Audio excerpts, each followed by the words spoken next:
YouTube channel go through fine art में स्वागत है। प्लीज़ वीडियो को लाइक करें और शेयर करें। जिसने भी अभी तक चैनल को सब्सक्राइब नहीं किए हैं वो सब्सक्राइब करके बेल आइकन को प्रेस कर दें। साथ ही साथ आप मुझे फेसबुक पे भी फॉलो कर सकते हैं। आज का सबसे पहला क्वेश्चन ये है कि मिनिमम क्वालिफ़िकेशंस क्या होनी चाहिए। तो देखिए, मिनिमम क्वालिफ़िकेशंस आप लोग की या तो आप एमएफए अपीयरिंग है सेकेंड ईयर में, एमएफए सेकेंड ईयर में है तो ही आप फॉर्म अप्लाई करें, वही एलिजिबल होंगे। अगर आप एमएफए फर्स्ट ईयर में अप्लाई करते हैं तो वो आपका वैलिड नहीं माना जाएगा। आप बैठ सकते हैं एग्ज़ाम में एमएफए फर्स्ट में पेपर को देने के लिए, बट वो वैलिड नहीं होगा। बट अगर आप एमएफए सेकेंड ईयर में बैठते हैं तो वो एग्ज़ाम आपका वैलिड होगा। और ये एनटीए यूजीसी नेट जो एग्ज़ाम है, आप लोग को सबको मालूम होगा कि हम किस लिए देते हैं। ये हम लोग इसलिए देते हैं ताकि हमें गवर्नमेंट की जो असिस्टेंट प्रोफेसर की जॉब है उसमें हम अप्लाई कर सकें। और अगर हमें पीएचडी करना है तो पीएचडी करने में हमें इसमें क्या होता है कि पैसे मिलते हैं अगर आप जेआरएफ क्लियर करते हैं तो इसीलिए हम मास्टर्स करने के बाद ही पीएचडी में लेते हैं। इसलिए मास्टर्स सेकेंड ईयर से आप लोग इसे अप्लाई कर सकते हैं। यानी कि अगर आप थर्ड सेमेस्टर में हैं तो या फिर फोर्थ सेमेस्टर में हैं तो भी आप अप्लाई कर सकते हैं और बाद में भी कर सकते हैं। बट सबसे अप्रोप्रिएट टाइम रहेगा अप्लाई करने का अगर आप एमएफए सेकेंड ईयर यानी कि थर्ड सेमेस्टर में हैं तो यही क्वालिफ़िकेशंस है तो आप अप्लाई कर सकते हैं। बैचलर वाले अप्लाई नहीं कर सकते हैं, बीएफए वाले किसी भी कीमत पे अप्लाई नहीं कर सकते हैं। नेक्स्ट क्वेश्चन है who are eligible to apply in UGC NET. तो जो भी सेम क्वेश्चंस है थोड़ा सा घुमा के है कि एलिजिबल वही होंगे जो बीएफए पास कर चुके हैं और एमएफए में अपीयरिंग किए हैं, वही एलिजिबल होंगे। और इसका एज ऐसा कुछ नहीं है कि 18 साल वाले कर सकते हैं या 20 साल वाले कर सकते हैं। सिंपल सी बात है कि आप मास्टर्स में हैं तो आप अप्लाई कर सकते हैं। नेक्स्ट है is this possible without coaching can we crack NET exam. तो yes of course we can, without आप कोचिंग लिए भी नेट एग्ज़ाम क्रैक कर सकते हैं। और ये मैं अपने ओन एक्सपीरियंस पे बोल रही हूँ क्योंकि मैं कोई भी कोचिंग नहीं ली थी और हम जेआरएफ क्लियर किए, not only net, I am talking about JRF. तो आप बिना कोचिंग के भी कर सकते हैं, बट कैसे कर सकते हैं उसके लिए आपको जो है पेपर 1 और पेपर 2 ये दोनों ही बहुत अच्छे से करना होगा। और पहले जब एग्ज़ाम होती थी 14, 15, 16, 17 तक जो है पेपर 3 यानी कि 3 एग्ज़ाम होते थे। तो सारे पेपर कम से कम 10 साल के पेपर को आप सॉल्व कर लें तो आपको बिना कोचिंग गए नेट क्रैक कर सकते हैं। और अगर जेआरएफ क्रैक करना है तो उसमें जो जो भी टॉपिक पूछे गए हैं उस टॉपिक को अच्छे से क्लियर करें। आपको बस 2 बुक परचेज़ करना होगा, एक अपने सब्जेक्ट के लिए और एक पेपर 1 के लिए। पेपर 1 के लिए कोई भी बुक परचेस कर ले, या तो उपकार का, अरिहंत का, या फिर अदर स्टेट में अदर बुक आते हैं वो भी काफ़ी हेल्पफुल करते हैं, उसे आप परचेस कर लें। अगर आपको बुक के बारे में जानकारी चाहिए तो आप कमेंट कीजिएगा कि आपको पेपर 1 की कौन सी बुक खरीदनी है। अगर जिसे समझ नहीं आ रहा है तो कमेंट कीजिए बिलो, मैं बुक के ऊपर एक वीडियो बना दूंगी। तो ये हो गया कि हाँ, विदाउट कोचिंग भी आप नेट एग्ज़ाम क्रैक कर सकते हैं, बस आपको स्टडी करनी होगी थोड़ा हार्ड। नंबर 4 है how many subject have in NTA net. तो अभी से जो है एनटीए नेट में 2018 से ही एनटीए नेट में 2 ही एग्ज़ाम हो गए हैं, पेपर 1 और पेपर 2। बस 2 ही एग्ज़ाम होते हैं, वो भी एक ही बार हो जाते हैं। पेपर 1 और पेपर 2 का जो एग्ज़ाम होता है वो अलग अलग नहीं होता है, एक ही बार में आपको 3 घंटा दिया जाएगा। और पेपर 1 में 50 क्वेश्चंस होंगे और पेपर 2 में 100 क्वेश्चंस होंगे। जैसे यहाँ पे हम देख सकते हैं, अभी मैं दिखाती हूँ, देखिए हियर ये जो आप देख रहे हैं यूजीसी नेट 2020 एग्ज़ाम पैटर्न। तो पेपर 1 में 50 क्वेश्चंस और पेपर 2 में 100 क्वेश्चंस। पेपर 1 में जो क्वेश्चंस आते हैं वो कम्युनिकेशन से आते हैं, कंप्यूटर टेक्नोलॉजी से क्वेश्चंस आते हैं, आईसीटी से आते हैं, रीजनिंग एबिलिटी होते हैं, सिलोलिज्म होते हैं। रीजनिंग भी 2-3 टाइप का होता है, सिलोलिज्म हो गया, मैथमेटिक्स हो गया, डाटा इंटरप्रिटेशन हो गया आपका, and then most important is the teaching aptitude, research aptitude, ये सबसे क्वेश्चंस पूछे जाते हैं। तो पेपर 1 में जो है आपके पूरे 10 सब्जेक्ट होते हैं, यानी कि 10 टॉपिक होते हैं और 10 टॉपिक में से एक टॉपिक से 5 क्वेश्चंस पूछे जाते हैं। यानी कि अगर कंप्यूटर से पूछा जाएगा तो 5 क्वेश्चंस, डाटा इंटरप्रिटेशन से क्वेश्चंस होगा तो 5 क्वेश्चंस, और सबसे इम्पॉर्टेंट जो मैं कहना भूल गई वो है आपका कंप्रीहेंशन से भी 10 क्वेश्चंस, यानी कि एक पैराग्राफ दिया होगा, उस पैराग्राफ को सॉल्व करना होता है और उससे भी 5 क्वेश्चंस होते हैं। और सारे क्वेश्चंस की जो नंबर होती है वो कितने नंबर के होते हैं, वो आपका 2 नंबर का होता है। एक क्वेश्चन 2 नंबर का। दैट मीन्स कि अगर पेपर 1 में 50 क्वेश्चंस है तो इसकी नंबर हो गई 100, और अगर पेपर 2 में 100 क्वेश्चंस है तो इनके नंबर हो गए 200। यानी कि टोटल 300 नंबर के एग्ज़ाम होते हैं और 150 क्वेश्चंस पूछे जाते हैं। समय आपको 3 घंटा दिया जाता है, 3 घंटा दिया जाता है। समय जो है आपको 3 घंटा दिया जाता है। ओके, अब नेक्स्ट हम चलते हैं।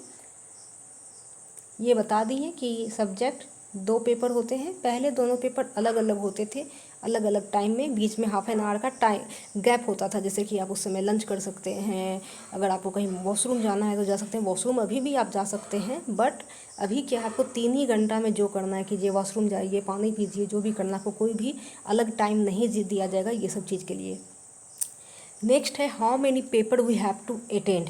तो हम लोग को एक ही पेपर अटेंड करना है। एक ही पेपर कहने का मतलब पेपर 2 होंगे बट एक ही टाइम में आपको पेपर अटेंड करने हैं। 3 घंटा का जो टाइम होगा उसमें आपको किसी भी टाइप का ब्रेक नहीं दिया जाएगा।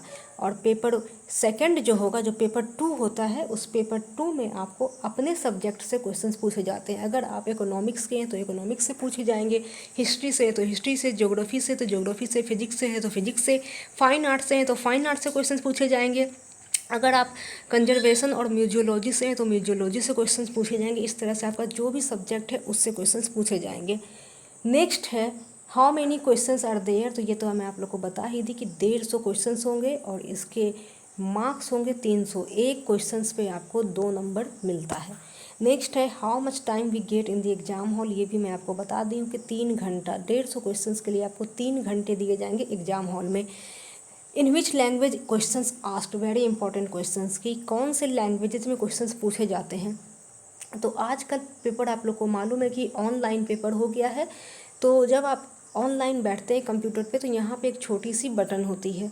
उस बटन पे जब आप क्लिक करेंगे तो पेपर 2 लैंग्वेज में होती है, हिंदी में भी होती है और इंग्लिश में भी होते हैं। अगर आपको क्वेश्चंस इंग्लिश में समझ में नहीं आ रहा है तो आप यहाँ पे बुलेटिन दबाएंगे तो वो ऑटोमेटिकली हिंदी में क्वेश्चंस आ जाएगा।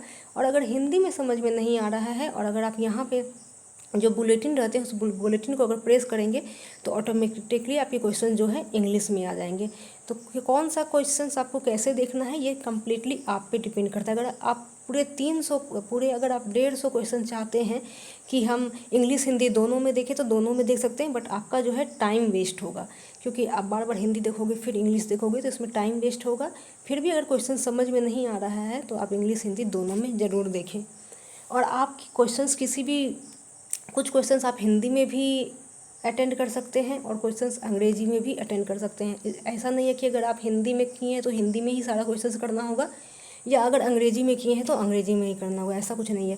बट जब आप एग्ज़ाम देके आएंगे, अगर पास करते हैं तो आपको जो पेपर मिलेगी वो पेपर में आप जो क्वेश्चन जिस लैंग्वेज में देखे होंगे वही क्वेश्चंस उसी लैंग्वेज में दिखाएगा। अगर आप वो पेपर हिंदी में किए हैं तो हिंदी में दिखाएगा। अगर मान लीजिए 1 नंबर क्वेश्चन आपने हिंदी में किया तो वो क्वेश्चन हिंदी में दिखाएगा। 2 नंबर अगर आपने इंग्लिश में किया है तो इंग्लिश में दिखाएगा। 3 नंबर फिर अगर आपने इंग्लिश में किया है तो इंग्लिश में दिखाएगा। और 4 नंबर अगर आप हिंदी में किए हैं तो हिंदी में दिखाएगा, इस तरह से। उसके बाद नेक्स्ट क्वेश्चन है कि minimum how much we have to score for NTA UGC NET. How much we have to score minimum.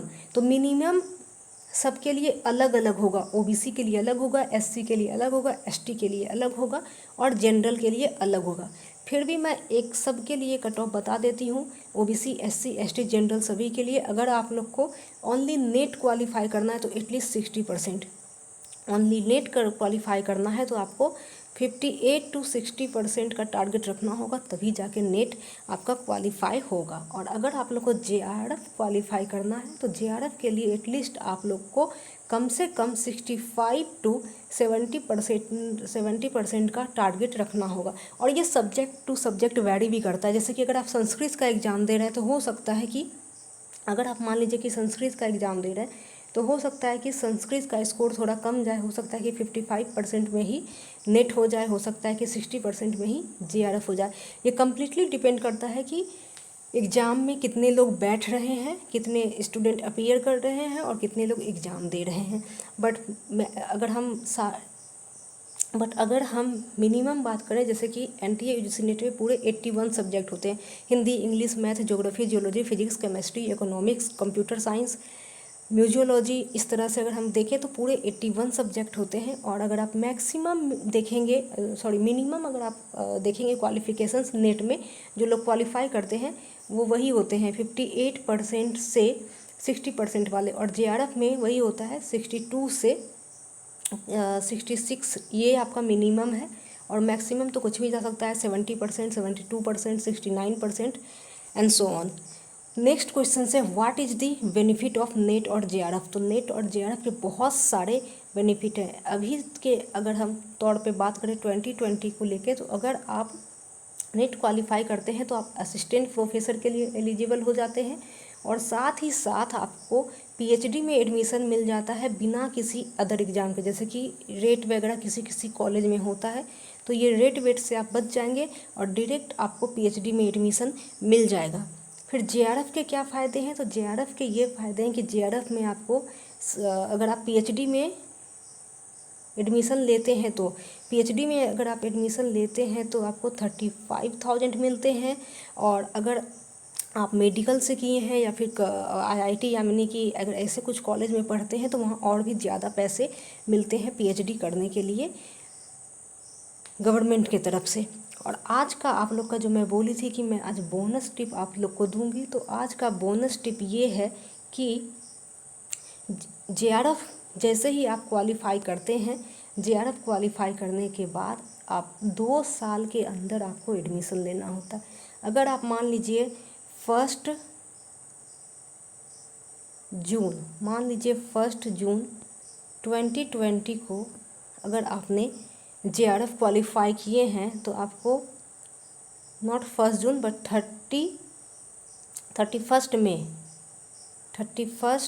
2022 तक आपको JRF में यानी कि PhD में आपको इनरोल कर जाना है। PhD में इनरोल करने के बाद ही आपको JRF मिलेंगे। तो ये बात समझ लीजिएगा कि जब तक अगर आप PhD में इनरोल नहीं करते हैं तो आपको JRF की कोई भी बेनिफिट नहीं होगी।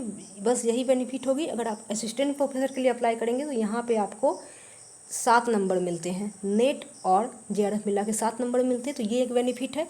और दूसरा ये है कि PhD में जैसे ही आप इनरोल होंगे आपको अपने अकाउंट में 30,000 से लेके 35,000 तक आने लगेंगे। और ये जो इनकम है, ये जो गवर्नमेंट की तरफ से स्कॉलरशिप है, अवार्ड है, फेलोशिप है, ये आपके 2 साल बाद बढ़ जाते हैं और 2 साल के बाद ये 35,000 से लेके 40,000 तक हो जाते हैं। तो ये रहा बोनस टिप। आशा करती हूँ कि आज की वीडियो आप लोग को पसंद आई होंगी।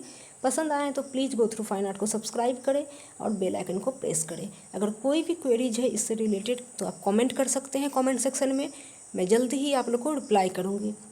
तो आज के लिए bye bye, take care, see you soon, have a nice day. Please do like, share and subscribe my video. Bye bye.